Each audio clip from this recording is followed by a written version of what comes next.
자, 오늘은 지난 시간에 이어서 간단하게 지난 시간에 배웠던 것들을 복습을 하고 그 다음에 세 번째 공식, 네 번째 공식 하겠습니다.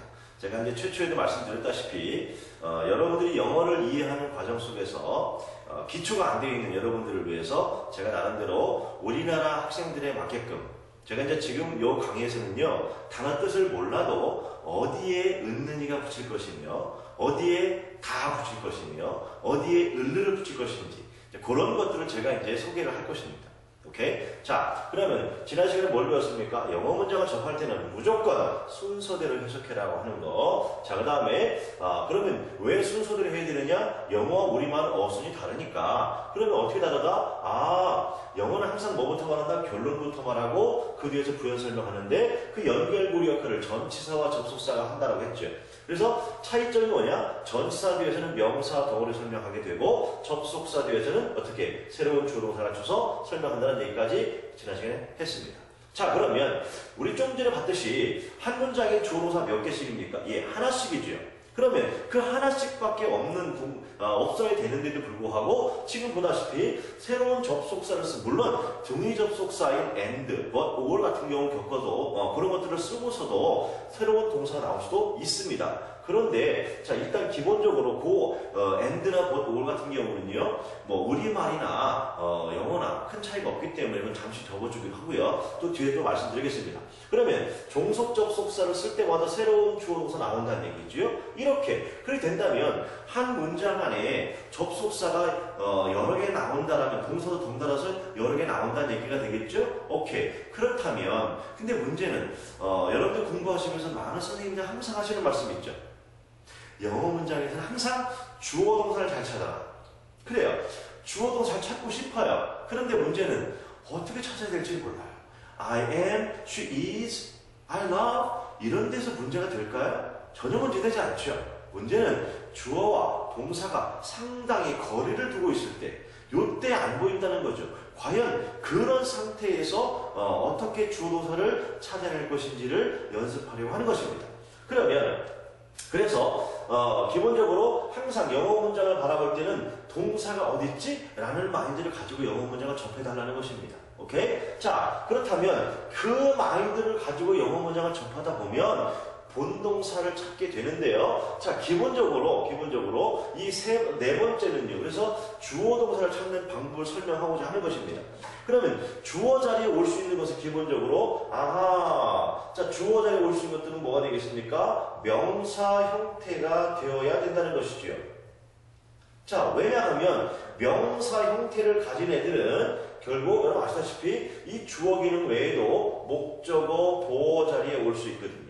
그럼 다시 말하면 명사 형태를 가진 애들은 주어나 목적어나 보어 자리에 올 수가 있다고 하는 것입니다. 그래서 자 그러면 이건 기본이시죠. 그러면 문장 첫머리에 명사가 나왔다라면 일단 얘가 주어가 될 확률은 99.9%입니다. 그래서 자 그런데 접속사가 나왔다고 가정을 해봅시다. 접속사. 그러면 자 뭐라고 말씀드렸죠? 좀 전에 말씀드렸지만 자 영어는 결론부터 말한다. 그럼 접속사가 나왔다는 얘기는 결론 나왔고 지금부터 뭐 하겠다? 부연 설명하겠다는 얘기입니다. 어떻게? 새로운 주어와 동사를 갖추어서 말이죠. 그러더니 말이야 전치사가 또 나왔네요. 그럼 이것도 왜 나왔습니까? 또 얘를 못하겠다는 얘기예요? 또 부연 설명하겠다는 얘기죠. 어떻게? 새로운 명사를 갖춰서 말이죠. 그러더니 또 접속사가 나왔습니다. 그럼 뭐예요? 또 사시 새로운 주어 동사를 갖춰서 뭔가 또 설명하겠다는 얘기죠. 자, 물론 여기도 바로 제가 쳐놨습니다만 접속사가 나왔을 때 반드시 주어 동사가 모두 있어야 되느냐? 그렇지 않을 수도 있습니다. 그러나 동사는 무조건 있어야 되고요. 그러니까 막말로 종속 접속사를 왜 썼냐 그러면 쉽게 말하면 새로운 동사를 갖추기 위함이다라고 생각하시면 돼요. 오케이? 그래서 주어만 안 나올 수도 있지만 동사만을 갖춰서. 자 그러면 이 주어 동사 1과 동사 2는요. 접속사 1 때문에 동사 1이 나왔죠. 2 때문에 접속 2 때문에 동사 2가 나온 것이지요. 그런데 접속사 쓰이 있습니까? 없어요. 그런데 동사 쓰이가 나왔습니다. 그렇다면 여기까지. 아하, 뭐 여러분들 영어 문장이 주어, 동사, 목적어서 좀 기본적으로 아시잖아요. 그러면 접속사의 도움이 없이도 나올 수 있는 동사가 바로 세 번째 동사 아니겠느냐? 그럼 이 세 번째 동사는 바로 뭐가 된다? 동사 zero, 본동사가 된다는 얘기입니다. 그럼 본동사 앞에까지가 뭐예요? 주어가 된다는 얘기죠. 그러면 좋아, 우리말로 번역할 때에 은는이가 어디서 붙일까요? 여기서 저까지 주어니까 여기서 붙이면 될까요? 그럴 줄 알았습니다. 그렇지 않죠. 여기서 은는이가 하는 건 아닙니다. 그래서 제가 만들었습니다. 자, 여기까지 주어인데요. 주어 안에서 몇 번째? 요 첫 번째 만나는 전치사 또는 접속사. 자, 요 자리에 접속사만 나와야 한다는 법칙은 없습니다. 전치사가 나올 수도 있습니다. 그러면 이 첫 번째 접속사나 전치사 앞에서 여기서 은는이가 붙이면 정확하게 맞습니다. 아시겠죠? 자, 다시 말할게요. 제가 이제 말씀드린 공식 중에 이제 9번에 해당되는 내용입니다. 그래서 주어 안에서 몇 번째? 첫 번째 전치사, 접속사나 전치사 앞에서 은는이가 해라. 그러니까 명사는, 이 단어 몰라도 명사는 할 수가 있다는 얘기입니다.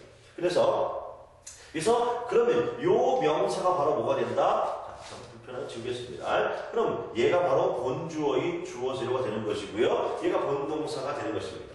그러면 여러분들 각종 시험에서, 특히 수능 시험에서 정말 많이 나오죠. 생각해보면 is냐 are냐, was냐 were냐, has냐 had냐. 자, 이거 구별하는 문제가 수능 시험에도 나온다는 사실입니다. 그러면 중학생들에게 야, 수능 시험에 이런 게 나온단다 그러면 아주 콧방귀를 낍니다. 에이, 그걸 누가 못 풀어요? 라고 말이죠. 그런데 현재 나오고 있는 게 현실이지 않습니까? 그러면 그거 어떻게 푸는 것이냐? 이렇게 푼다. 아하. 자, 여기서까지가 주어이긴 하지만 얘의 행위자는 누구냐? 얘란 얘기입니다. 이렇게 본주어와 본동사를 판별해낼 줄 알아야, 이렇게 주어와 동사를 판별해낼 줄 알아야 고 is인지 are인지가 판별이 된다는 얘기입니다. 오케이? 자, 그래서 수의 일치도 이렇게 시킨다라고 하는 것이고요. 됐죠? 그러면 다시 또 말씀드릴게요. 여기에서 뭐 한다? 첫 번째 전치사 소수 앞에 은는이가 붙인다라고 하는 것입니다. 자, 요 원리만 알았고요. 여러분들 영작 그다지 어렵지 않게 하실 수가 있습니다. 오케이? 자, 간단하게 한번 해보십시다. 그러면 예를 들어서 자, 말하기도 영작도 다 동시에 이루어진다는 사실입니다. 예를 들면 예를 이렇게 볼까요? The car. 자, 그 자동차는 말이고, 근데 궁금한 거예요. 어떤 자동차? 아하, 네, 그렇습니다. 자, 그러면 이거 왜 나왔겠습니까? 우리 배웠지 않습니까? 아하, 요 자동차를 설명할 텐데 어떻게 설명하겠다? 새로운 동사를 갖춰 설명하겠다. 물론 주어는 안 나올 수도 있으니까. 그럼 어떤 자동차? 예를 들어서 my brother 그렇습니다. 나의 형이 말이야. 그러면 또, 야, 니네 형 어떤 사람이 또 궁금할 수 있잖아요. 그렇죠? 오케이. 그래서, 또 that 썼습니다. 그럼 또, 얘 또 왜 나왔어? 그럼 또, 이 형이 어떤 형이 설명하겠다는 얘기죠. 어떤 형? runs 그랬습니다. 자, 경영하는, 근데 뭘 경영하는데? 그럼 뭡니까, 이제? 무슨, company.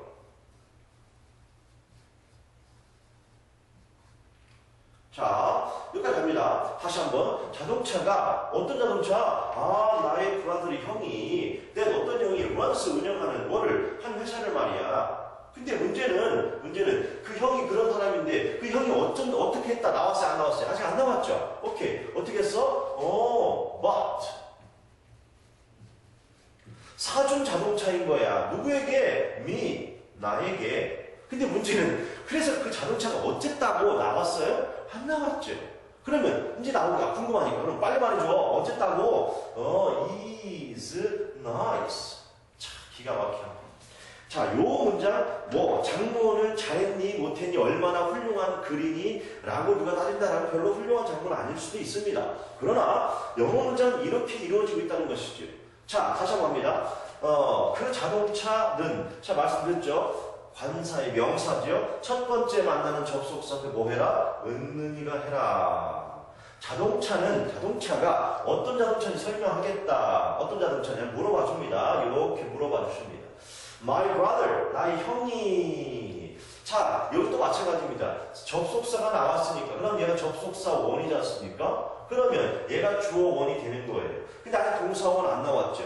그런데 접속사 to가 나왔지요. 아하, 그럼 또 요 brother를 또 설명하겠다는 얘기죠. 어떻게? 동사 to가 나왔네요. 자, 주어 to는 지금 생략되어 있습니다. 얘가 바로 주격 관계 대명사예요. 이거 나중에 또 설명드릴게요.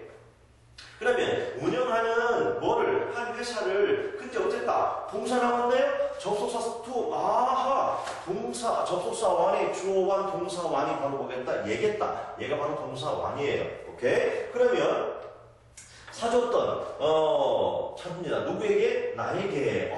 근데 어쨌다고 동사 3 얘가 바로 뭐가 되겠습니까? 동사 제로가 된다는 얘기입니다.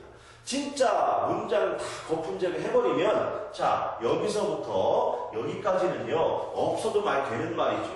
결국은 the car is nice. 자, 그 자동차가 멋져 끝내줘 이런 내용이었습니다. 그런데 야 어떤 자동차 궁금했던 거야. 그래서 내 형이 또 형이 또 궁금했던 거야. 운영하는 한 회사를 말이야. 근데 어쨌다고 사주차야 나한테. 근데 그 차 어쨌다고 좋아 이런 얘기입니다. 자, 여러분요, 자, 제가 잽싸게 줍니다. 여러분 지금 제가 외우는 건 안 했죠. 그런데 여러분 이미 어떻습니까? 이 문장 다 머릿속에 암기하고 계십니다. 한번 해볼까요? 자, the car that my brother that runs a company bought me is nice. 이겁니다. 자, 이렇게 머릿속에서 여러분 머릿속에 영어 엔진이 박혀야 됩니다. 영어식 원어구조가 박혀있지 않으면 절대로 말하기 안 된다는 얘기죠. 그러니까 문법, 지금 제가 설명한 다 문법이에요. 문법 필요 없다? 누가 그럽니까? 필요합니다. 절대적으로 필요하죠. 우리는. 그래서 그 대신에 그 문법을 어떻게 활용하느냐가 중요하겠죠. 자, 그래서 자, 결론. 자, 영어는 뭐야? 결론부터 말하니까 명사가 나왔다 가정을 하면 그 다음에 접속사가 나왔다 또 가정을 해보면 결론 나왔고 부연 설명한다. 거품이 어떻게 된다? 이렇게 된다. 그래서 여기서부터 결국 여기까지는요 사실 없어도 되는 말이에요. 오케이? 그래서 결국은 얘가 이거 한다 이렇게 된다는 얘기입니다. 이렇게 해서 본주어와 본동사를 찾게 됩니다. 됐죠? 오케이. 다음 시간에 또 뵙겠습니다.